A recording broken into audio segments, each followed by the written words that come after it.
कणगर येथील रहिवासी नारायण आनंदा लाहुंडे या वयोवृद्ध इसमाचा कनकावती देवी मंदिरासमोरील तळ्यातील पाण्यात बुडून मृत्यू झाल्याची घटना आज शुक्रवारी समोर आली।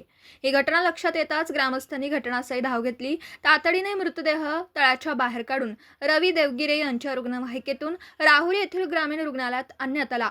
तेथील वैद्यकीय डॉक्टर यांनी त्यांना तपासून मयत घोषित केलं। त्यानंतर मृतदेह शवविच्छेदनासाठी पाठवण्यात आला। नारायण लाहुंडे हे रोज सकाळी देवी दर्शनासाठी जात असायचे। रोजच्या प्रमाणे ते आज देखील मंदिराकडे जात असताना त्यांचा पाय घसरून ते तळ्यात पडल्याने त्यांचा पाण्यात बुडून मृत्यू झाला असं समजतं।